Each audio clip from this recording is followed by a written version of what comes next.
Napatigil sa pagkain ang babaeng si Linda habang nasa isang mamahaling resto. Isang mensahe ang kanyang natanggap gamit ang dipindot na cellphone. Napatingin sa kanya ang kaibigang si Maui, kapwa niya office girl na lagi niyang kasama, ika nga partners in crime kung tatawagin. Hoy girl, ayos ka lang. Ano meron dyan sa cellphone mo? Hindi muna nakapagsalita ang babaeng si Linda. Sandali siyang uminom ng tubig. Naubos niya na ang isang baso. Halata sa dismayado niyang mukha na meron siyang problema. Para ka namang timang. Hindi ka naman nagsasabi. Tapos mamaya niya 10 oras ng gabi. Gigisingin mo na naman ako sa kwarto para mangutang. Sabihin mo na ngayon. Para ngayon pa lang, edi alam ko na kung pauutangin kita. Huminga ng malalim si Linda.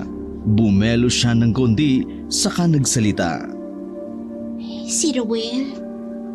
Ruel, yung bago mo ba yan na halos tatay mo na?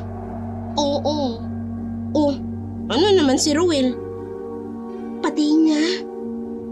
Munti ka na maibuga ni Maui ang iniinom nang marinig ang sinabi ni Linda. Patay na? Paano? Sabi ng maid niya, nag-text lang kasi sa akin. Natagpuan daw ang bangkay ni Ruel sa liblib na lugar. Duguan daw Tapos tuyot na yung katawan.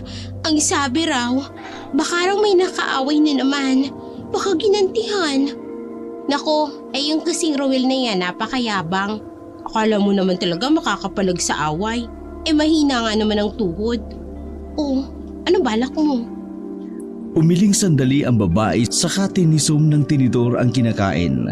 Wala man lang itong nararamdamang lungkot. Sa halip, pagkadismaya lamang. Hindi naman kasi niya totoong mahal si Ruel. Nilandi niya lamang iyon para sa pera. Gold digger na matatawag si Linda. Kung sino-sinong lalaking nilalapitan niya. Wala siyang pakialam kung may asawa ba o wala. Ang mahalaga lamang kay Linda ay magkapera. Yun ang kanyang paraan para lamang makaahon sa kahirapan. Hindi na rin kasi sumasapat ang sahod niya bilang office girl. Kulang na kulang pa nga yun para sa kanyang bisyo. Sugarol at lasinggera kasi si Linda. Ano pa nga ba? Di wala na. Pati na yung tao di wala na akong makukuhaan ng pera sa kanya. Malamang sa mga anak at asawa niya ibibigay ang lahat ng naiwan niyang pera. Ako, wala. Sayang naman girl. Di ba pinangakuan ka pa na bibilhan ka ng bahay next month? Di wala na yun. Obvious naman girl na wala na, di ba? Pati na nga yung tao. Patay na. Ano pa bang aasahan ko? Kalma lang. Galit ka na agad Nakakainis kasi. Nakaplano na lahat Kung natuloy yung bahay na yun, magseseryoso na ako sa buhay. Kaso, balik na naman ako sa wala. Hahanap na naman ako ng mapeperahan ko nito. Napakabiglaan naman kasi nang nangyari dyan sa boylet mo. Di ba nakakagulat? Sinabihan ko naman kasi siya na huwag siyang mayabang. Pero ayun, ubod pa rin ng hangin sa utak. Ang angas-angas. Di naman tumitigos yung Girl, hindi ka ba napapagod? Napapagod saan? Sa ganyang sistema. Alam mo naman na wala akong choice, Maui. Ako na lang ang mag-isa sa buhay. Wala naman akong aasahan dun sa isa. Kung hindi ako magiging gold digger, mamamatay ako sa gutom. Buti sana kung ang laki-laki ng sahod natin sa trabaho. Hindi pa nga yun makakabuhay ng babaeng katulad ko. Sa bagay, maluho ka kasi. Ano? Ang sabi ko maluho ka. Kaya hindi talaga sasapat sa'yo yung sahod natin. Tingnan mo ko. Libog lang yung bisyo ko. Di ang dami kong pera. Ay, ang dami mo ang pera. Ikaw naman yung nagpapalamon sa jowa mo. At least naman, siya naman ang kakain sa akin sa gabi. Ewan ko sa'yo. Sumasakit ang ulo ko. Matapos ang sandaling iyon, pumara na rin sila ng taxi. Bumaba sila malapit sa plaza kung saan naruroon ang maliit na morgue. Pupuntahan ng dalawa ang lalaking si Ruel. Yun lang kasi ang pagkakataon ni Linda na makita ang lalaki. Hindi kasi siya maaring pumunta sa burol dahil isa lamang siyang dakilang kabit. Pinapasok sila ng isang lalaking nag-assist sa kanila sa isang silid. Nadatnan nila si Ruel na nakakumot ng telang puti. Pwede bang pakialis ang buong tela? Gusto ko makita kung anong nangyari sa katawan niya. Sigurado ho ba kayo, ma'am? Sasabihin ko ba kung hindi ako sigurado? Sige po, kayo ang bahala. Tinanggal ng lalaki ang buong tela. Halos masuka-suka si Maui sa sinapit ng katawan ni Ruel. Tila nangangalansay na ang tiyan hanggang sa dibdib nito. Simut na simut, malayong malayo sa sinabi ng maid na nag-text kay Linda na pinagsasaksak lang ang lalaki. Kuya, bakit ganyan? Nung kinuha po ng team namin yung si Sir, narinig ko po na sinaksak nga raw po siya ng ilang beses sa tiyan. Tapos nung iniwan po sa liblib, baka raw kinain ng mga hayop, tsaka bayawak, at tsaka nung ano pa man. Maging si Linda ay hindi rin kinaya ang nakita, kaya tinakpan uli ang lalaki. Lumabas na nga rin si Maui para maghanap ng masusukahan. Pero ma'am, may narinig din po ako na baka hindi nyo paniwalaan. Ano yun? Sabi ng iba, ma'am, hindi talaga sinaksak si Sir. Hindi raw mga hayop ang kumain sa lamang loob niya. Baka raw baka raw aswang talaga ang pumatay at kumain sa kanya. Kung hindi lang kailangan ni Linda ang magseryoso, baka tinawanan niya na ang lalaking yun. Isa kasi si Linda sa mga taong hindi naniniwala sa mga ganong klaseng nilalang. Para sa babae, iisa lang ang kwentong yun para ipanakot sa mga bata. Kuya naman, ano ka ba? Wala namang aswang. Kwento-kwento lang naman ng matatanda yan. Yun lang naman po yung narinig ko, ma'am . Ang maganda niyan, ma'am, hintayin ninyo na lang na magbigay ng update ang mga pulis. Anak po ba kayo ni Sir? Hindi masisi ni Linda ang lalaki na ganun ang inisip noon. Mukha naman kasi talagang magtatay sila ni Ruel. Nasa 25 pa lamang si Linda, habang si Ruel naman ay malapit nang mag-50. Hindi na lang sinagot ni Linda ang tanong na yun. Nagmamadali siyang lumabas dahil baka maabutan siya ng tunay na asawa. Saan ka ba nagpunta? Nakasalubong ni Linda si Maui na mamula-mula ang muka sa kasusuka. Nagbanyo ako. Nasuka ako, girl. Bakit naman ganun ang sinapit ng Ruel mo? Ay ba, ewan ko. Ang sabi, baka kinain raw ng mga hayop. Hindi naman malabo kasi ilang oras siyang nasa gubat. Kanina lang nga na-recover. Umalis na ang dalawa sa morgue noong mga sandaling yun. Sa halip na umuwi si Linda, itinuloy niya na lamang sa bahay ang kanyang kaibigan na si Maui. Tinatamad na siyang umuwi sa kanilang bahay. Sa halip na umuwi si Linda, tutuloy na naman siya sa bahay ng kanyang kaibigang si Maui. Tinatamad siyang umuwi sa kanilang bahay. Ilang araw rin siyang wala roon. Sa barangay nila Maui ay marami-rami rin ang bahay. May mga pagitan o distansya ng 4 na metro ang bawat bahay. Maganda rin ang mga bahay doon kahit provincial type pa rin. Simple lang pero maganda rin ang bahay ni Maui. Up and down kahit hindi naman kalakihan. Pagbukas ni Maui ng gate, napalingon ang dalawa sa narinig nilang boses. Isang Chinese na lalaki na parang kasing edad lang din ng namatay na si Ruel ang nagsalita. Oh, Maui, ikaw ganda babae ha? Bakit di mo sabi? Kala ko ikaw lang ganda babae dito, Malakay. Napangiti si Linda sa narinig. Naku, Mr. Yang, noong nakaraan pa nandito si Linda, hindi nyo lang nakikita. Linda. Linda pangalan. Ganda naman pangalan. Ganda mukha. Ganda rin pangalan. Girl, Ayan yung kinikwento ko sa'yo na makulit. Yung gustong maligaw sa akin kahit may boyfriend na ako. In fairness gwapo, kahit may edad na.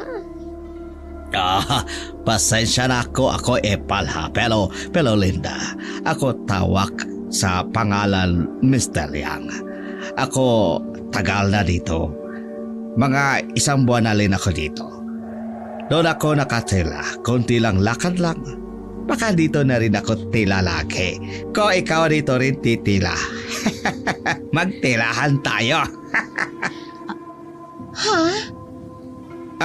Wala. Sabi ko maganda dito tila para lagi tayo nagkikita.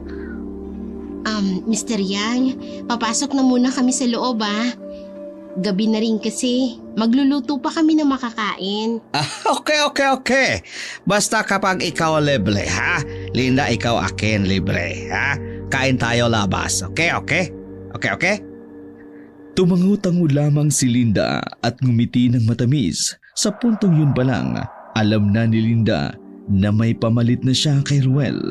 Pagpasok ng dalawa, agad na kinurot ni Maui si Linda. Type mo, no? Ano? Malandi. Ano ka ba? Natutuwa lang ako. Ngayon lang ako nakakita ng incheck dito tapos marunong na magtagalog kahit nabalik ko. Sus, alam ko na yan. Utot mo, Blue. Naghanda lamang ang dalawa para sa kanilang hapunan. Kahit paano, natabunan ni Mr. Yang ang utak ng babae. Nawala sa isip ni Linda ang pagkamatay ni Ruel dahil kung tutuusin, wala naman talaga siyang pakialam doon. Mag-iisang linggo na si Linda sa poder ni Maui. Ayos lamang yun kay Maui dahil gusto rin naman itong may kasama. Makapal din naman kasi ang mukha ni Linda. Hanggat may aasahan, lulubos-lubusin niya na. Lumipas ang mga oras. Matutulog na sana ang dalawa. Magkahiwalay ng kwarto sina Linda at Maui. Ayaw kasi ni Maui na may katabi sa kama. Kaya pinagamit na lamang ni Linda ang bakanting silid na dating silid ng kapatid ni Maui. Habang nagpapaantok at naglalaro ng Space Impact sa cellphone, nakarinig si Linda ng baboy ramo. Ilang gabi niya nang naririnig iyon doon. Unang gabi pa lang nang dumating siya roon, narinig niya na ang misteryosong tunog na yun na kapag tinitingnan niya iyon, wala naman siyang nakikitang baboy. Lumabas si Linda at bumaba. Sa unang pagkakataon, nalaman ni Linda, maging si Maui ay narinig din iyon. Pareho silang nasa sala, nakiramdam at nakikinig. Noong nakaraan ko pa naririnig yan, may alaga pang baboy yung 2 bahay sa kilid natin. Baliw, hindi ka pwede mag-alaga ng baboy kapag wala kang matinong kulungan. Isa pa, lahat ng baboy na alaga, doon sa may tulgitan ng pwesto, yung nadadaanan natin kapag aalis. Ay, kaninong baboy yan? Nakakairite Hindi ako makatulog. Ako rin, kinakabahan na kasi ako. Kasi ano? Kasi baka aswang. Nananakot pa si Maui pero nagsasalubong na ang kilay ng babaeng si Linda. Para kang tanga. Bakit? Hindi ka naniniwala sa aswang? Bakit naman ako maniniwala dyan? Kwento lang yan. Alam mo, kaya ayaw tayo bisitahin ng alien dito sa Earth. Dahil sa mga katulad mo. Tara na nga, matulog na ulit. Pabayaan mo na yung baboy na yan mapagod. Mabush.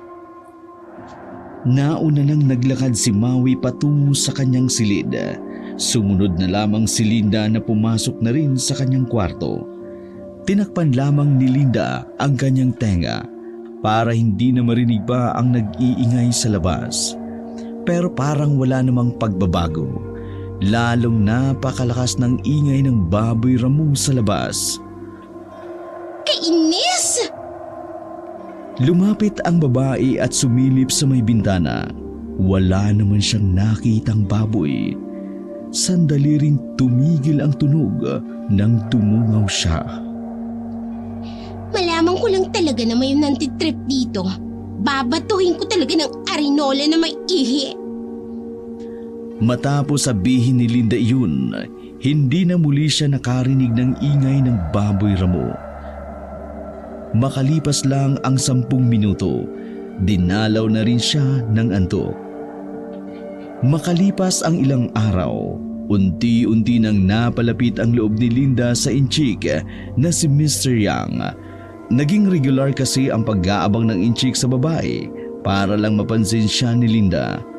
Kada uwi ng babae, nakaabang na yun sa kanto o kaya naman nasa tapat ng bahay ni Maui. Kaya naman, hindi na nagpatumbik-tumbik pa si Linda. Pinagbigyan niya na si Mr. Yang. Nalaman din kasi ni Linda na negosyante pala ang inchik. Oh, good luck sa date niyo mamaya ah. Sabihin mo sa akin kapag binastos ka ng inchik na yan, mayayari talaga sa akin yan. Hindi ko naman nakikitaan ng ganong ugali si Mr. Yang. Sa ilang araw na nakakausap ko siya, ramdam ko naman na sincere siya sa lahat ng ginagawa niya. Ayun nga lang, may pagkamanyakis minsan. Pero, sanay naman na ako ron. Sigurado ka na ba dyan sa gagawin mo? Oo naman! Ano bang tingin mo kay Mr. Yang? Tao! Baliw! Sinasabi ko kung anong tingin mo sa kanya. Peperahan ba o mamahalin? Malamang! Peperahan! Ayoko magmahal no? Alam ko na wala rin namang magsiseryoso sa akin. Wala ba talaga?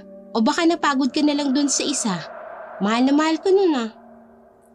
Napatigil sa pagmuya ng kinakain si Linda. Nasa hapagkainan sila noong mga gabing iyon. Girl, almost 2 weeks ka nang hindi umuwi kay Mr. Jano. Wala ka bang balak na dalawin man lang yung tao sa bahay niyo?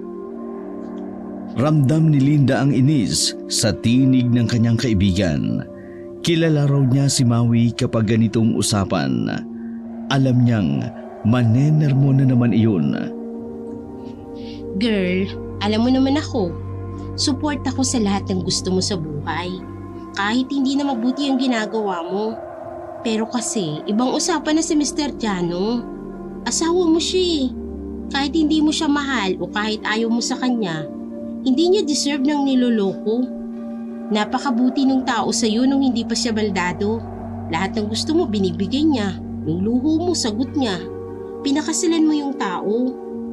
Ay, Maui naman. Alam mo namang nagpakasilang ako sa kanya kasi gusto ko lang naman maayos ang buhay ko. Pero hindi ko siya mahal. At ngayong halos wala ng pera si Mr. Jano dahil sa nangyari sa kanya. Iiwan mo na lang siya. Hindi ka ba naaawa? Ay, bakit ba? Ha? Bakit ba bigla ka nilang kumukontra sa akin? Nung una okay naman. Alam mo naman ang lahat ng setup. Pero bakit ngayon? Kumaganyan ka. Eh alam mo naman na may asawa ako, diba? Pero hinayaan mo lang ako naman lalaki at mamera. O tapos ngayon, bigla kang gaganyan? Hindi mo ba nagigets? Nakukonsensya na ako. Naawa na ako kay Mr. Jano. Hindi ko kayang isipin yung niloloko mo siya nang walang magawa. Ayos lang sa akin kung yung niloloko mo ay gago rin katulad ni Roel. Kaso girl, may edad na si Mr. Jano. Ang bait kaya nun, sobra. Sandaling hindi nagsalita si Linda sa mga sinabi ni Maui. Bigla niyang naalala na isa pala siyang asawa ng isang negosyanteng baldado. 2 taon na kasi ang nakalilipas mula nang maaksidente si Mr. Jano. Nasagasaan ito ng kotse, hindi na nakabangon pang muli. Na-comatose ang negosyante dahil doon unti-unti nang nalugi ang negosyo nito. Nasimot ang mga savings nito dahil sa pangingialam ni Linda. Nang makita ni Linda na wala na siyang mapapala kay Mr. Jano, unti-unti na siyang umiwas. Hindi lang talaga siya makakalas dahil kasal silang dalawa. Kaya ang ginawa niya, umalis siya ng bahay at matagal bago bumalik. Ilang mga lalaki ang pinipirahan ni Linda para lamang sa kanyang sarili. Wala siyang pakialam kung may asawa siya. Sa isip-isip niya, wala namang magagawa si Mr. Jano dahil mukhang habang buhay na itong nakaratay. Anong balak mo sa buhay mo ha? Ganyan ka na lang. Sisirain mo ang sarili mo para lang sa pera. Na habang buhay may asawa kang koma. May mga lalaki ka. Ganun ba? Nandidiri ka na ba sa akin? Hindi. Naiinis ako. Kasi gusto kitang maging okay. Pero wala ka namang pakialam. Alam mo, Maui, ang dali-dali lang kasi para sa'yo na sabihin na umayos ako. Kasi ikaw, hindi mo naranasang maghirap. May mga kaya yung pamilya mo eh. Eh ako, mula noon wala na akong kasama. Sa tingin mo ba, mabubuhay ako sa sahod natin nang hindi ako namimera? Alam mo ang problema sa'yo? Tamad kang tao. Gusto mo madali mo lang makuha ang lahat. Ayaw mong paghirapan ang lahat. Eh kasi nga, sawang-sawa na akong maghirap. Kaya ba nanggagamit ka na lang ng tao? Gagawa ka ng masama para lang umangat ka. Kumakabit ka sa kung sino-sinong may pamilya. Para lang sa ano? Sa pera. Ay, tama na nga. Aalis na lang ako rito para wala ka nang iintindihin. Kalimutan mo na rin ako bilang kaibigan mo. Talaga, ayoko ng kaibigan na walang magandang balak sa buhay. Mamaya pagkatapos ng date nyo nung incheck, umalis ka na. Dali mo na yung mga gamit mo. Aalis talaga ako. Huwag kang mag-alala. Walang utang na loob. Eddie, thank you! Nagmamadaling kinuha ni Linda ang kanyang shoulder bag. Bihis na bihis siyang lumabas ng bahay ni Maui. Sumakto namang kapaparada lang ni Mr. Yang ng kanyang sasakyan sa labas. Oh, ikaw pala, Lady na. Sige na, sakay na. Sakay na, ikaw na sakay akin. Akin ang kutsi na to, ha? Akin to. Sige na, sakay na, ikaw na sakay. Walang ano-anong sumakay ang babae sa itim na sasakyan ng Inchik. Nakasimangot ito at siya rin namang napansin ni Mr. Yang. O ano yung problema, ha? Kayo ba dalawa, away? Pahandari mo na yan. Ayoko na siyang pag-usapan. Ngumiti na lamang ang Inchik. Maingat nitong pinaandar ang sasakyan patungo sa kanilang destinasyon. Mabagal lang ang pagpapatakbo ni Mr. Yang. Tahimik lang din siya habang nasa biyahe. Mga ilang sandali lang, napaapak ng madiin si Mr. Yang sa preno. Buti na lamang naka-seatbelt sila. Kung hindi, baka nauntog na silang pareho sa salamin. Ano ba naman yan? Oletek na baboy labo. Kumit na ang baboy. Palang maangas. Ano tingin mo, Linda? Sumilip din ang babae sa labas. Nakita niya ang itim na baboy ramo na humarang sa kanilang daraanan. Nakatingin pa siya mismo sa kanila na parabang meron iyong sariling isip. Ako na bababa, ha? Ako bubukaw, dito ka lang, ha? Nagpresenta na ang Inchik na bumaba. Nilapitan nito ang baboy ramo. Akmang bubugawin ng biglang, tila may lumabas na boses mula roon. Sa pagkarinig ni Mr. Yang, nagsalita ang baboy, ngunit hindi niya lang maintindihan. Nagmamadaling bumalik si Mr. Yang sa loob ng sasakyan. Akala ko ba bubugawin mo? Nakakatakot. Nalilig ko yung baboy na yon bigla na salita. Pero di ko intindi ang sabi. Ha? Anong nagsalita? May baboy ra mo bang nagsasalita? O yun din nakiisip. Bakit siya sasalita? Baboy siya. Dito ba sa Pinas mga baboy talaga nagsasalita? Huminga ng malalim si Linda. Kakaunti na lamang ay magagalit na siya sa lalaki. Please lang ha. Ayoko ng ganitong kalokohan. Gusto kong mag-relax kasama ka. Huwag ngayon. Ayoko ng trip mo. Di ako gawa kwento. Totoo nalinig ko.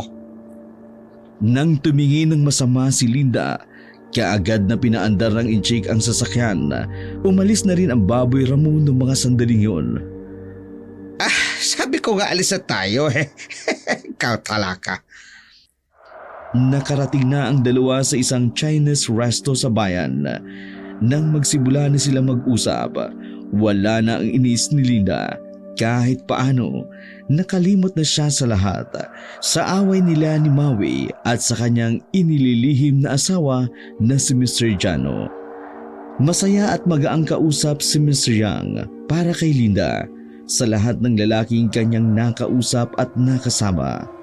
Si Mr. Yang lang ang talagang hindi siya nakakaramdam ng bagot. Mabenta rin ang mga pabirong sinasabi ng Inchik. Nagagawa nitong magpatawa sa babae. Dakong 11:00 na ng gabi. Nang magdesisyon ang dalawa na umuwi, kaso nga lang, biglang naalala ni Linda na wala na pala siyang uuwian. Ayaw pa sanang bumalik sa malungkot na bahay ni Mr. Jano. Mas lalong ayaw niyang bumalik sa bahay ni Maui. Oh, Mr. Yang, may mga kasama ka ba sa bahay niyo? Pwede bang makituloy muna? Alam mo kasi, kanina, kaya ako nakasimangot. Nag-away kami ni Maui.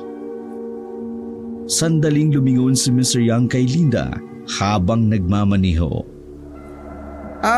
Wala ko kasama ko ni pusa lang. Si Morgie pangalan. Ako okay, ikaw doon ka muna sa akin. Pero wala ka boyfriend na magalit ha? Baka ako bigla sapak aki paglabas na bahay. Tahasang itinanggi ni Linda na may nagmamay-ari na sa kanya. Wala no, single ako. Hindi naman ako makikipag-date sa'yo kung may jowa ako o asawa. Ako naninigolo lang. Sa amin kasi bawal ang taksil. Pag ikaw taksil, ikaw iwan yung asawa. Hello, wala ka naman asawa o boyfriend. Hindi ka taksil. Ikaw tila muna sa akin, ayos lang. O wag ka maalala ha, di ako gawa masama sa iyo. Kahit ako manyakis minsan, ako taas lespeto sa babae. Kasi sabi mama ko, pag ikaw lespeto sa babae, ikaw dagdag points. Yun yun. Natawa naman si Linda sa pinagsasasabi ng Inchik. So, ayos lang na dun muna ako sa bahay mo? Ayos na ayos. Pwede ka noon habang buhay. Ikaw talaga? Dinaanan na muna ni Linda ang gamit niya sa bahay ni Maui. Pagkatapos niyang kunin iyon, agad siyang pumunta sa bahay ni Mr. Yang. Tulad ng inaasahan ni Linda, malaki ang bahay ng Inchik. Lahat ng negosyanteng nilalandi niya ay puro malalaki ang bahay. Maraming Chinese design sa paligid, may feng shui sa pinto, may mga dragon din ang mga pader at kung ano-ano pang Inchik. Ang ganda naman ng bahay mo. Bakit mag-isa ka lang dito? Ito maging honest ako sa iyo. Bago ako lipat dito, melo ako syuta, Pinay. Ito bahay ko, dapat kanya. Bigay ko to dapat, kaso bigla siya nagloko sa akin. Kaya ako bawi. Pinalayas ko siya kaya ayoko sa maluloko. Napalunok na lamang si Linda. Alam niya sa oras na malaman ni Mr. Yang ang sekreto niya, hindi malabong mapalayas din siya. Magsasalita pa sana si Linda nang makarinig na naman siya ng tunog ng baboy. Nagsalubong ang kanilang kilay nang lumabas sila ng bahay. Pagtingin nila sa bakuran, naruroon na ang baboy Ramo. Yun ang baboy Ramo na muntikan na nilang masagasaan. Napansin ni Linda ang kakaibang takot sa mukha ni Mr. Yang. Teka, yan yung baboy labo sa daan. Bakit yan dito? Paano yan nakasunod dito, bahay ko? Noong oras na yon, iba na rin ang pakiramdam ni Linda.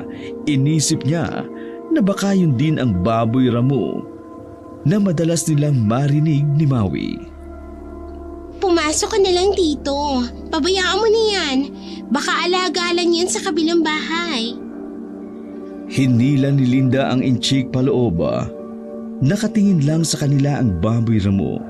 Nahihiwagaan talaga si Linda sa baboy ramo na yun. Para kasing kung makatingin ay kilala sila nito. Linda, kanina talaga ako nagdinig ako salita yung baboy. Hindi ko alam kung ano sabi. Pasensya ka na ha, pero yun talaga dinig ko. Ngumiti ng pilit ang babae. Hinawakan ni Linda ang dibdib ng inchik para akitin. Yun lang ang paraan para matigil ito sa sinasabing werdo. Isa pa, hindi na rin komportable si Linda.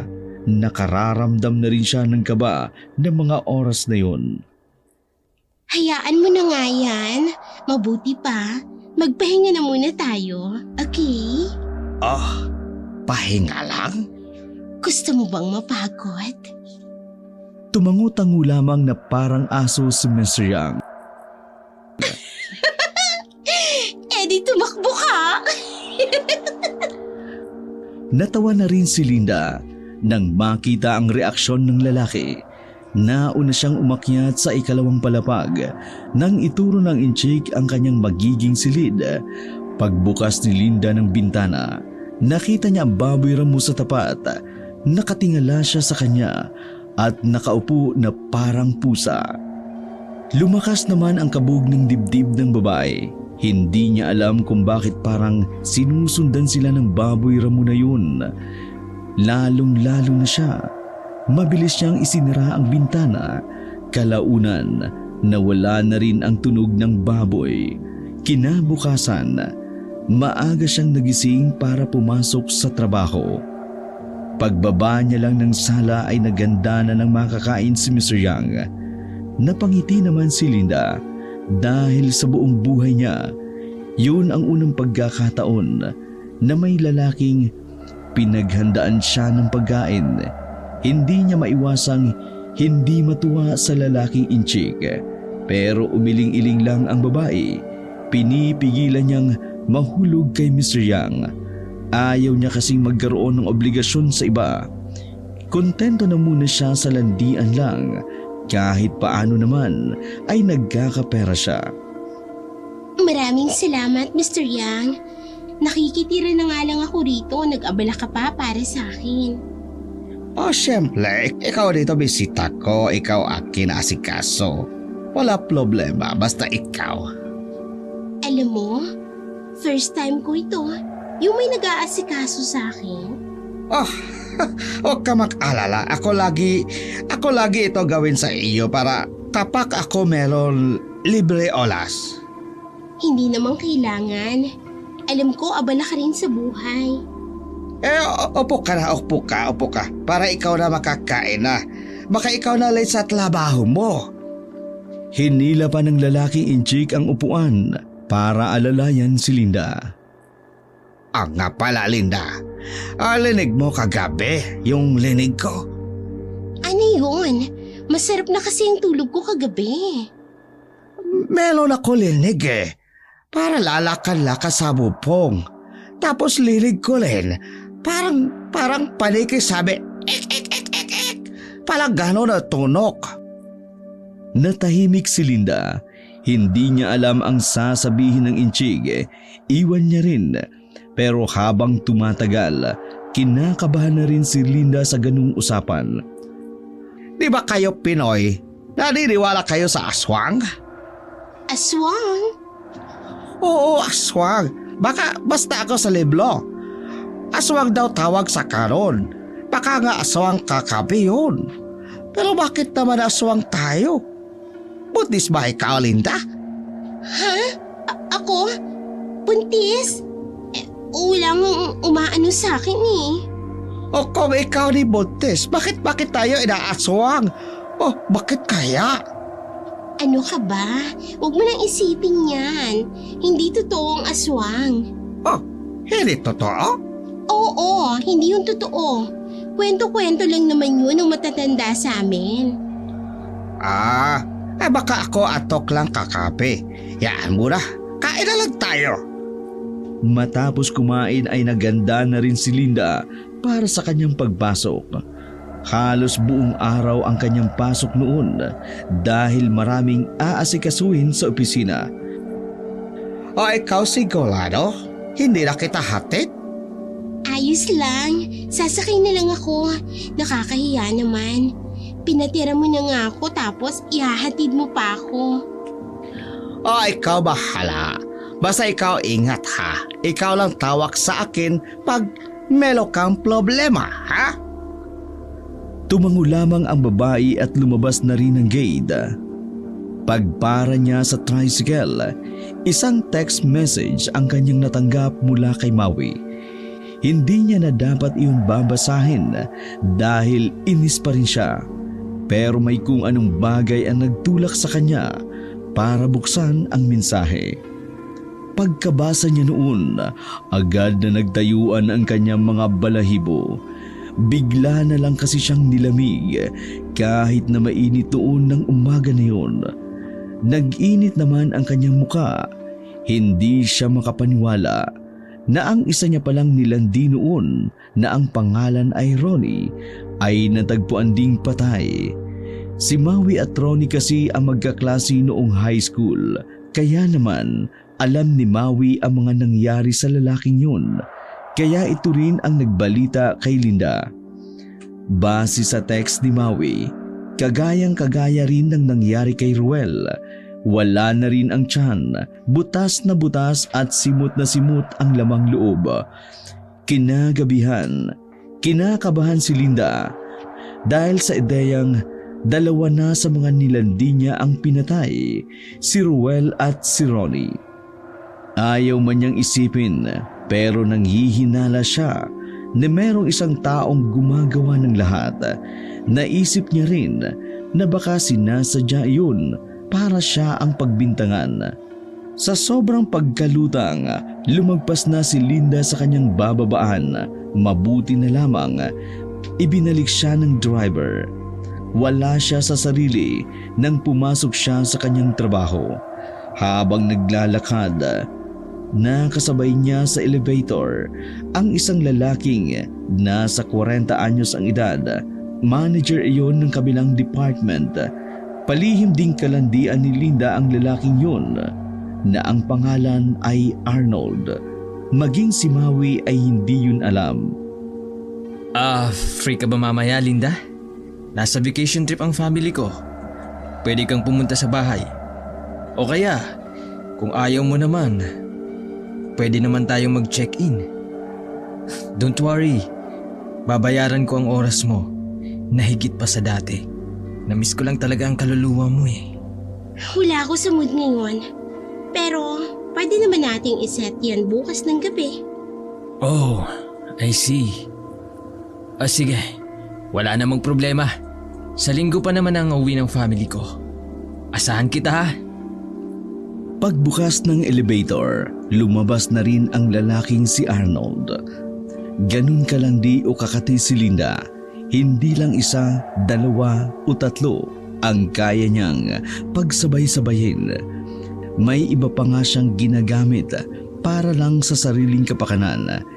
Hindi niya lang masyadong pinapahalata, lalo na sa kaibigang si Maui. Mabilis na lumakad ang mga oras. Naging abala ang babae sa dami ng dapat niyang asikasuhin.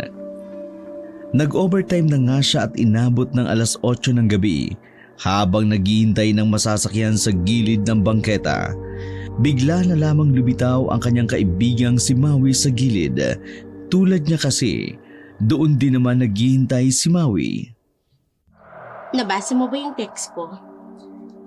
Nakatingin lamang sa malayo si Maui, pero sinagot na lang din siya ni Linda. Oo, nabasa ko. Wala na namang makitang lead ang mga pulis sa pumatay kay Ronnie. Kagayang-kagaya ng kay Ruel. Hanggang ngayon wala pa rin matinong update. Sabi nila, inaswang daw si Ronnie.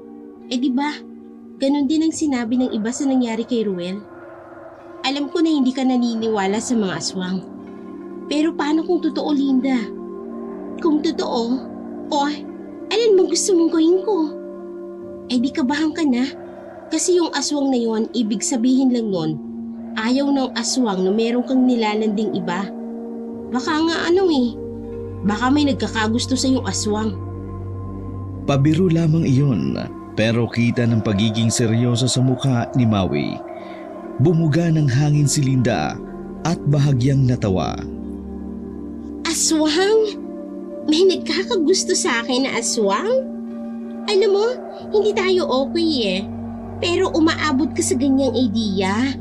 Baka naman kasi wala akong pakialam kung anong isipin mo. Basta ako binibigyan kita ng ideya.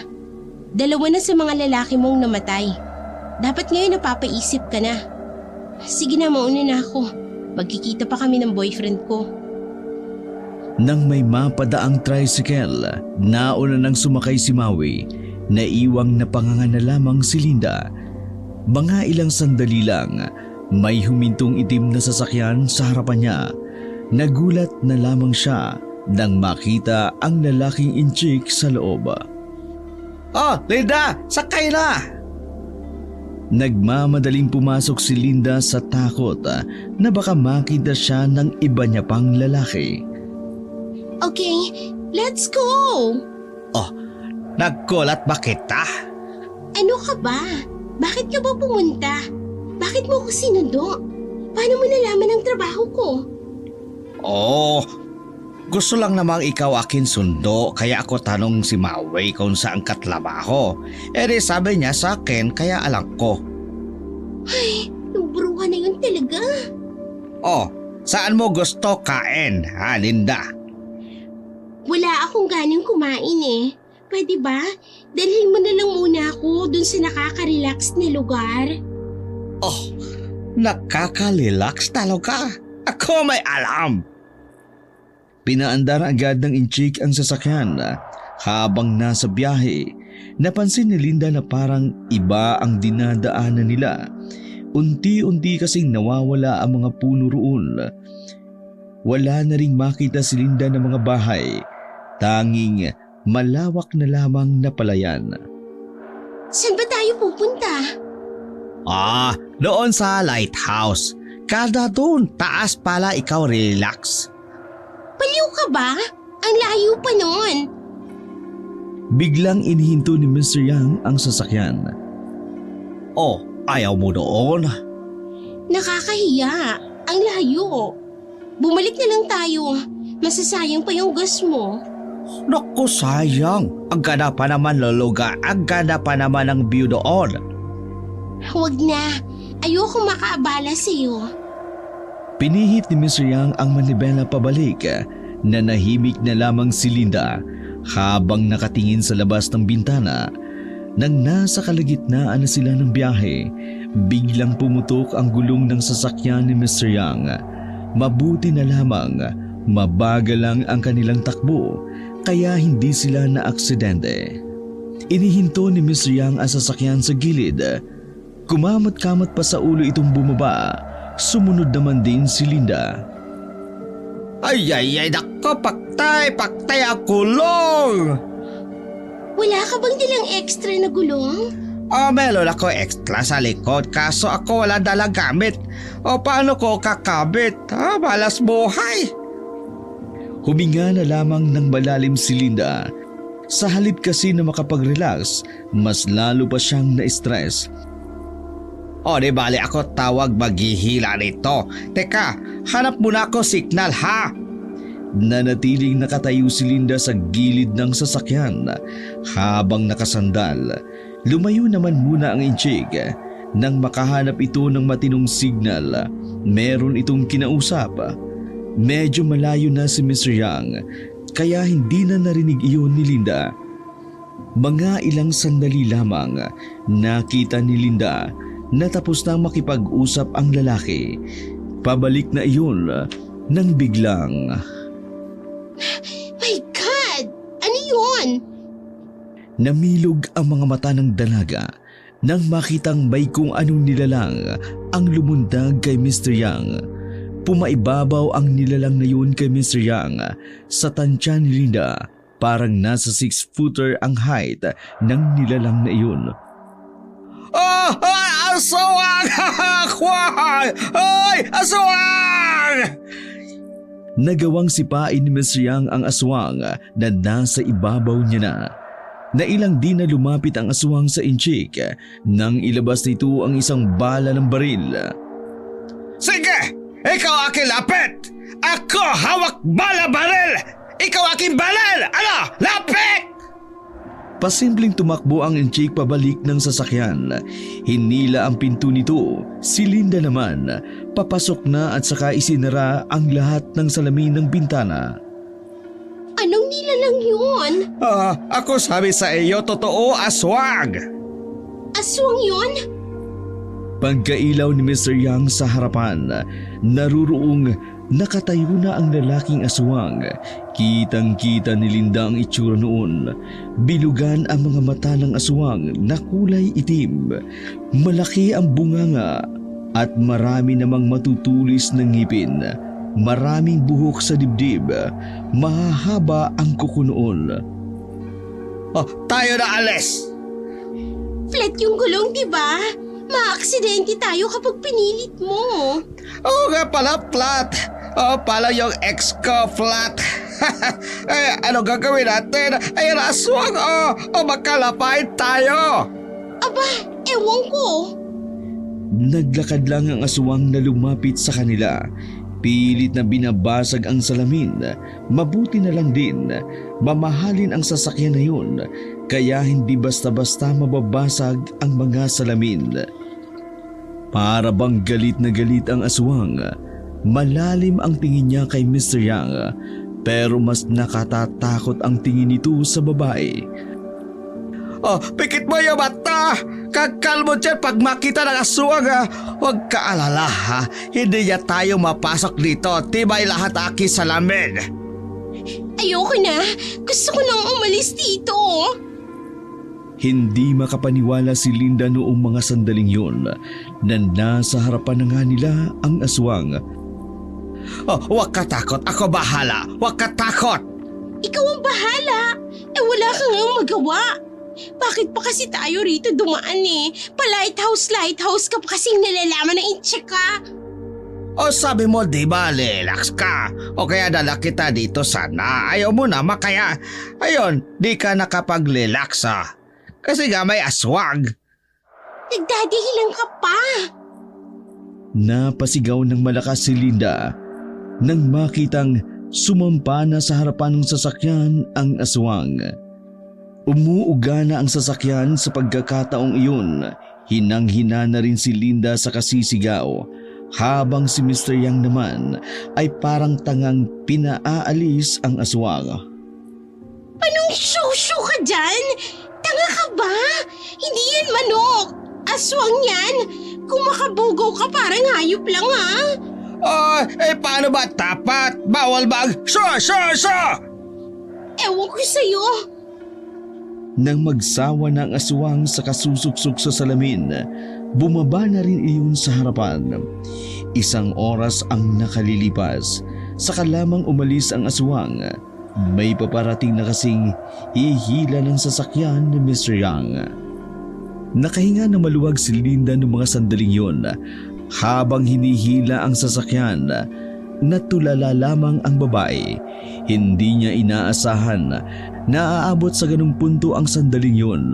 Halos isang oras din ang nakalilipas. Nang makarating sila sa isang side, pansamantalang na-impound ang sasakyan ni Mr. Yang dahil kinaumagahan na iyon maaayos. Linda, ako higit tawad. Di ko akala ganito mangyari. Ayos lang. Ang mahalaga ligtas na tayo. Hindi lang ako makapaniwala. Totoo pala ang aswang. Tama nga si Maui. Ano sabi Maui? Na may aswang nga. Ang kulit. Napailing na lamang si Linda. Inihatid na lamang ng truck driver ang dalawa patungo sa sasakyan ng tricycle. Alanganing oras na nang makabalik sila sa kanilang bahay. Hapong-hapo ang katawan ni Linda. Napagod siya sa mga nangyari. Kaya naman, dumiretso na siya agad patungo sa itaas. Hindi na rin siya nakapagpaalam kay Mr. Yang. Kinabukasan, hindi nakapasok si Linda sa trabaho. Sumama kasi ang kanyang pakiramdam, kaya noong mga araw na iyon, mag-isa na lamang siya sa bahay. Pagdating ng tanghali ay pinilit niyang makabangon. Nagawa niyang ipagluto ang kanyang sarili.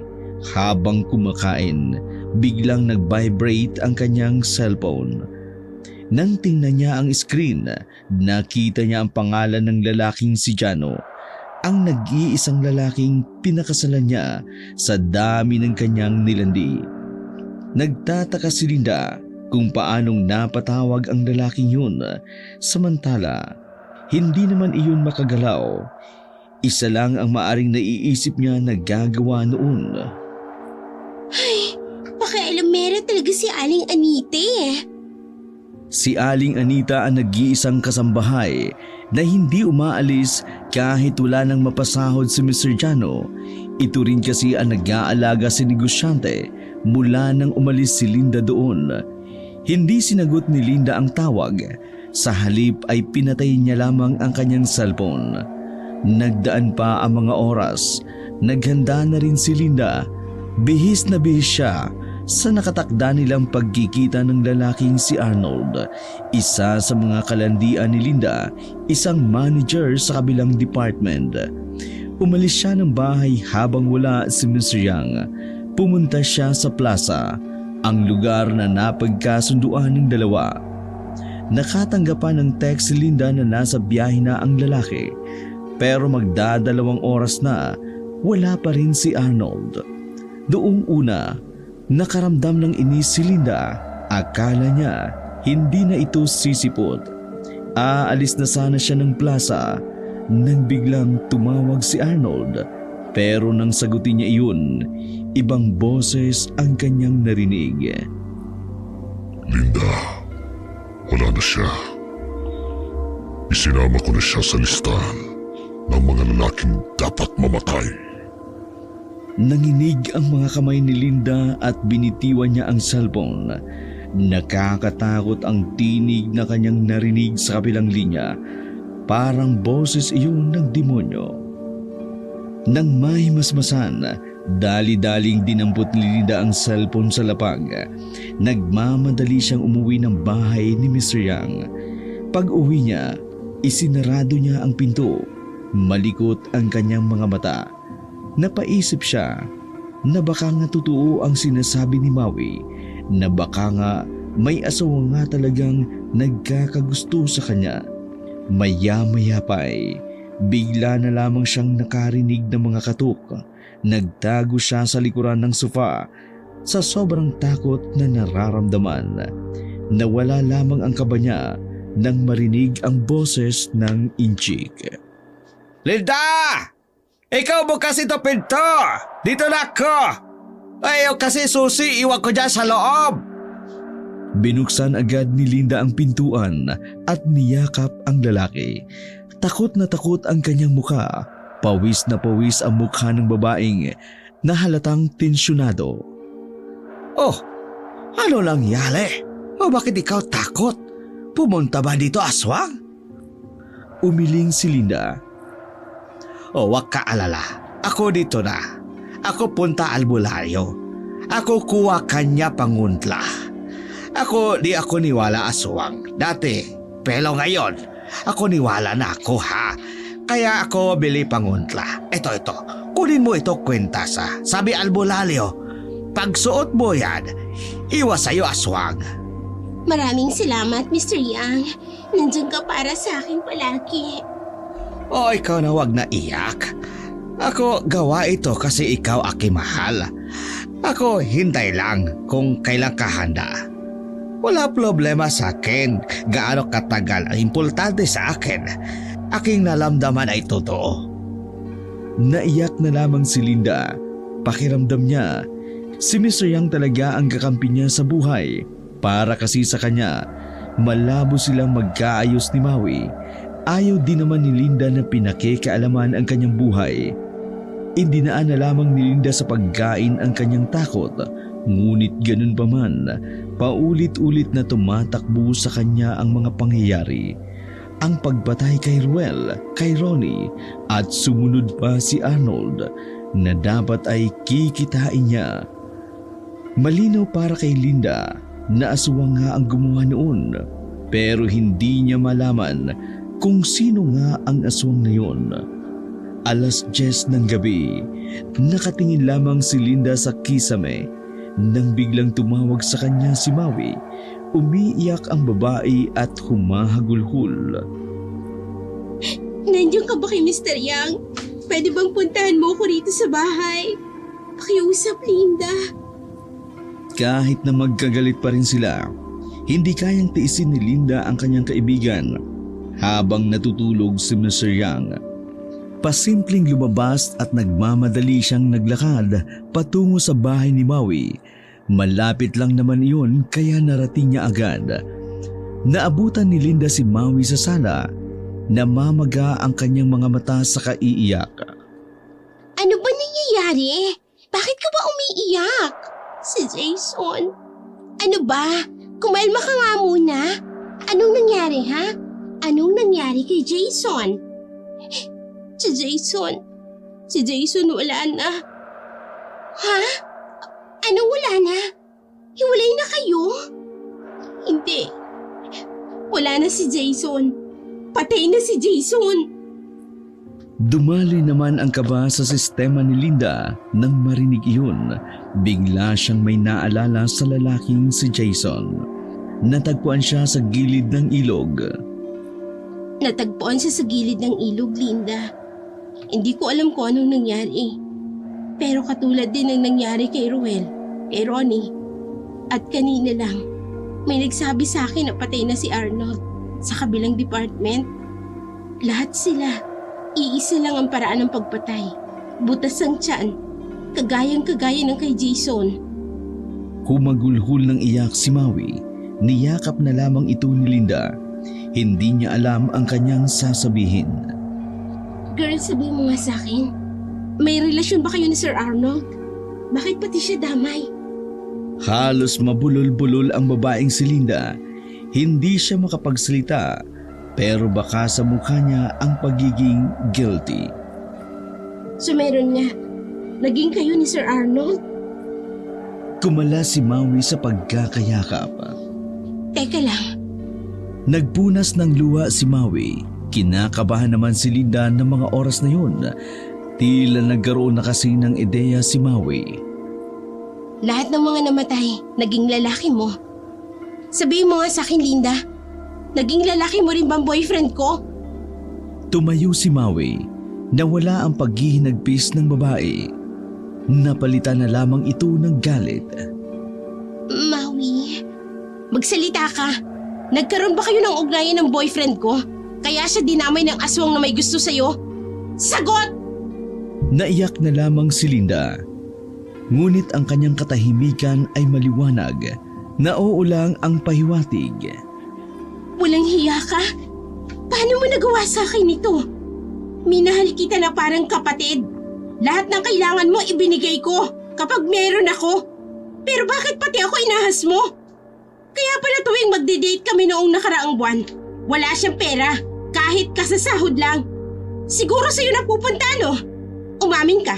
Umamin ka!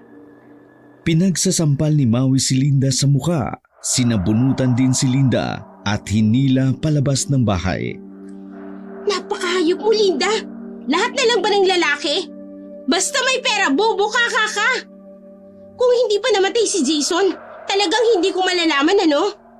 Sana ikaw nang isunod ng aswang na yun dahil napakabasura mong tao! Maui, let me explain. Mula ngayon, wala na akong pakialam sa'yo kahit mamatay ka pa! Padabog na isinarado ni Maui ang pintuan.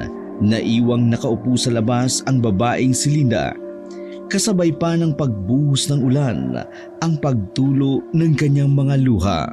Sa puntong yun, tila nagsisi na ang dalaga, pati ang nobyo ng kaibigan niya ay kanyang inakit.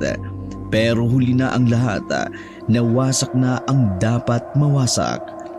Basang-basa ng ulan si Linda nang makabalik ng bahay ni Mr. Yang. Bago niya isinara ang pinto, tila nakita niya pa sa labas ang kanyang baldadong asawa na si Mr. Jano. Jano? Nang buksan uli ni Linda ang pintuan, bigla namang nawala ang lalaking nakatayo sa labas ng kanilang gate. Napailing na lamang si Linda, akala niya'y imahinasyon niya lamang iyon. Lalong nilagnat si Linda dahil sa mga nangyari. Sobrang init ng kanyang katawan na malaya na lamang niya na inaasikaso na siya ni Mr. Yang. O sabi ko ikaw dapat alaga sa sarili mo. Ikaw inaresistensya mo. Pinunasan ng inchik ng bimpo ang babae. Nahilo-hilo pa si Linda nang bumangon ito. O wag ka na tayo. Ako kuha sa kusina iyo pagkain. Diyan ka lang ha. Sandaling naiwan sa sala si Linda. Umiikot pa ang paningin niya noon.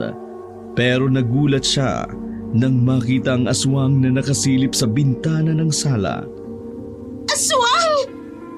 Natarantang bumalik si Mr. Yang sa kanya, ngunit wala ng aswang sa bintana. Nasaan ang kwintas na akibigay sa iyo ha? Bakit wala? Hindi na narinig iyon ni Linda. Nagsimula na naman siyang mataranta. Palingon-lingon pa ito sa paligid na parang napapraning ang babae. Nakita ko ang aswang. Nakasilip siya sa bintana. Nandito siya. Oh, ako bahala dito. Ako bahala. Dito ka lang ha. Ako alis. Isa pa. Ako Bili-Balil. Eto. Inilabas ng inchik mula sa tangiliran ang kanyang 45 baril. Kinasa niya pa iyon sa harap ni Linda. Ikaw aswang! Pakita ka akin ngayon! Sasabog kayo ulo! Labas ka! Nakarinig na lamang sila ng kalusko sa paligid ng bahay. Kasunod noon, ang tunog na inilabas ng isang baboy. Tahimik lang na nakiramdam si Mr. Yang at Linda habang nasa sala hanggang sa may narinig na lamang silang nagbagsak sa ikalawang palapag. Linda, ikaw, tago ba nyo ha? Ako bahala dito. Paano ka? Baka mapahamak ka. O wag mo ako isip. Ako ikaw protektahan ha. Sige ikaw na. Ikaw na takbo doon. Pagewang-gewang na naglakad si Linda patungong banyo. Hilong-hilo pa siya sa sobrang sama ng kanyang nararamdaman. Kinakarma na ba talaga ako sa lahat ng ginawa ko? Pagkasara ni Linda ng pinto ng banyo, naramdaman niya ang mabibigat na paa sa hagdanan. Lalong dumagungdong ang kaba ng babae. Nag-aalala siya para kay Mr. Yang. Alam niya na iyon talaga ang punterya ng aswang. Kaya naman, nasiguro ni Linda na papatayin ng aswang ang inchik na yun.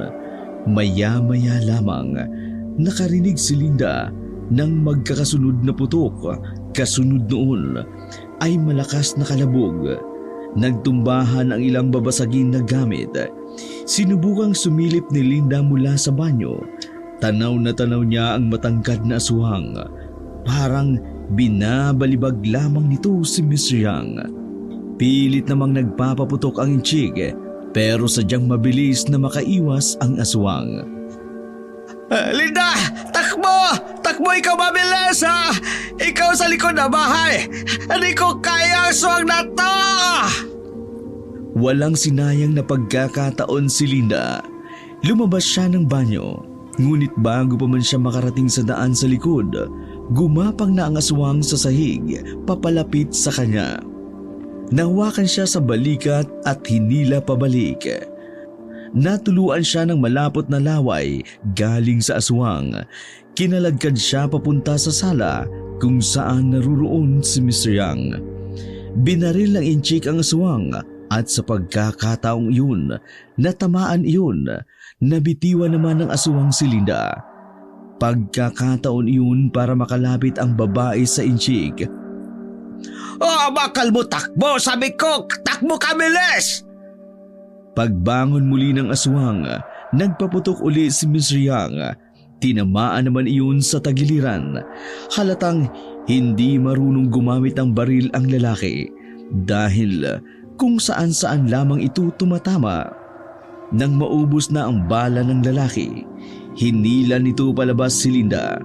Sinamantala niya ang pagkakataon na nasaktan pa ang aswang. Tumakbo sila palabas. Hindi pa naiuwi ni Mr. Yang ang sasakyan. Kaya naman, kumaripas na lamang sila ng takbo paalis. Sa kabutihang palad, may mga nakasalubong silang rumorondang tanod.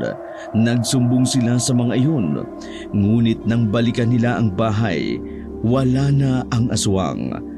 Dahil sa takot na baka isa sa kanila ang mapatay, bumiyahe ang dalawa patungong bayan. Mas kampante sila roon dahil di hamak na mas maraming tao ang naruroon. Nag-check-in sila sa isang hotel. Nang sa ganun, meron silang matutulugan. Mr. Yang, may sugat ka? Oh, ikaw wag mag-alala akin. Ako ayos lang. Ikaw, ayos lang ba ikaw? Ayos lang ako. Nag-aalala ako sa iyo eh. Oh, wala ka dapat pag-alala ako. Ako ligtas. Ligtas ka rin. Kaya wag na ikaw iyak ha. Pangit ka pag ikaw iyak ha. Sa mga sandaling yun, saka lamang nilabas ni Linda ang kanyang iyak. Sa loob ng ilang oras, sobra na ang nangyari sa buhay niya. Tinuturing na nga lang din niyang karma ang mga iyon. Ikaw dito muna ha. Ako check ako sa iba. Dito ka lang. Pakiusap. Natatakot akong mag-isa. Huminga ng malalim ang inchik. Oh, sige. Dito ako ha. Ako labas muna. Punta ako klinik. Papalinis ko aking sukat. Bumalik ka kaagad ah. Ngumiti naman si Mr. Yang. Wala pang 5 minuto, lumabas na ang lalaki. Nag-vibrate naman ang cellphone ni Linda. Pagdukot niya sa bulsa, tumatawag naman ang number ng kanyang asawang si Mr. Jano. Wala siyang lakas ng loob para sagutin iyon dahil alam niyang si Aling Anita lang naman ang makakausap niya. Alam niyang pauuwiin na lamang siya nito para mag-alaga sa kanyang asawang baldado. Pinatay ni Linda ang tawag. Huminga siya ng malalim. Magkakasunod na buntong hininga ang kanyang pinakawalan.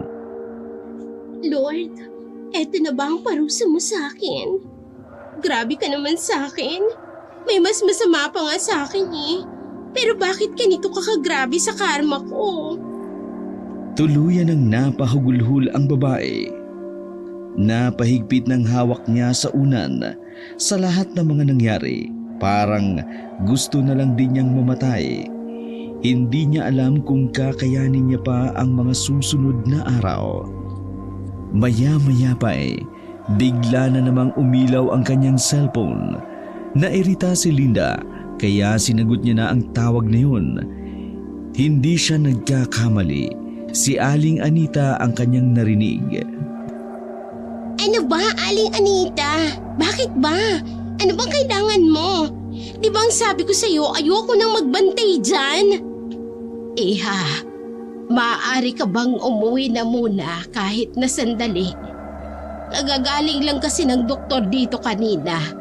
Ang sabi ni Sir Jano, bukas ng gabi na raw malalagutan. Sa hindi man lamang dahilan, may kung anong kurot ang nararamdaman niya sa kanyang kalooban. Nagising na si Sir kanina, pero hindi pa rin siya makapagsalita at makagalaw. May malay na siya, iha. Kaya sana, bago man lang siya mawala, pumunta ka at makausap mo siya. Ako nang nakikiusap sa'yo. Pinatay agad ni Linda ang tawag. Nais niyang pagbigyan ang kahilingan ng matanda. Tutal, yun din naman ang huling pagkakataon na makikita niya si Mr. Jano. Nakasalubong niya si Mr. Yang sa pinto. Nang paalis na siya, napahinto ang inchik at nagtataka. Oh, saan ikaw punta? Hindi na muna nagsalita si Linda. Sa tingin niya, dapat malaman ni Mr. Yang ang tungkol sa asawa niya. Oh, wala pala klinik sa hotel na to. Malas ah. Pero okay lang. Di naman grabe aki sugat. Kaya mo pa ba? O ano kaya ha? Samahan mo ako mamayang umaga. Oh, saan? Sa asawa ko. Asawa mo? Mr. Yang, sorry. Oh, sole saan? Kasi niloko kita. Sinabi kong wala akong asawa. Sinabi kong single lang ako. Ginamit lang kita para umahon ako sa kahirapan. Naglakad si Mr. Yang sa kama at ngumiti ng pilit. Hindi mahalata sa singkit nitong mata ang nagbabadyang luha. Kahit may edad na rin, namumula pa rin ang mukha nito. Alam ko ikaw, meron kang asawa. Una pa lang. Ikinagulat ni Linda. Sinabi sa akin ni Maui lahat na ikaw dami lalaki, na ikaw dami jowa. Tapos ikaw may asawa. Alam ko lahat. Pero bakit ka kumilos na parang wala kang alam? O hindi naman ikaw tanong akin kung ako meron alam. Kahit pa, nasaktan kita. Ayaw ko lang kasi ikaw konsensya. Gusto ko lang tayo makasama. Ako lungkot buhay. Pero no ikaw aking kita sa halap ng bahay ni Maui, ako sumaya. Kaya sabi ko sa aking sarili, kahit ano mangyari, ikaw aking pasayahin. Wala ko paki sa masama mo gawain. Basta ikaw akin mahal. Hindi ako hangad kapalit. Lahat gawa ko ay totoo. Tunay aking pagmamahal. Tanggap ko sino ka. Kahit ano ka, tangkap kita. Kasi di ba ganon ang pagmamahal? Ganon pag-ibig ng isang tao. Lahat dapat tangkap mo, mali o tama dapat iyo tangkap. Hindi alam ni Linda kung ano ang kanyang sasabihin sa kamartiran ng Inchik. Sa lahat ng lalaking nakilala niya, si Mr. Yang ang nagparamdam sa kanya na meron siyang halaga. Sobrang saya niya, hindi niya maipaliwanag. Huwag mo akong mahalin. Hindi ako karapat-dapat sa pagmamahal mo. Kita mo ngayon, nalalagay ka sa panganib. Sa halip na tahimik ang buhay mo, yun ka, sugatan. Muntikan ka pang mamatay. Oo, kaya akin sabi, lahat aking gagawin pala sa'yo. Ako matanda na. Buhay ko wala na saysay. Kung wala ako pag-alayan, kaya sana hayaan mo Mr. Liang na protekta sa'yo. Ikaw lang ang melon ako. Ayaw ko ikaw kuha na aswang. Pero... Wala nang pelo-pelo. Payak na. Ako iyo bodyguard hanggang huli akin buhay.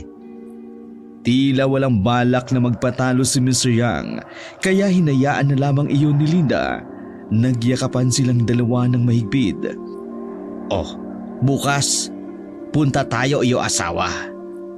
Noong mga oras na yon, hindi na natigilan si Linda na ibigay ang kanyang sarili kay Mr. Yang.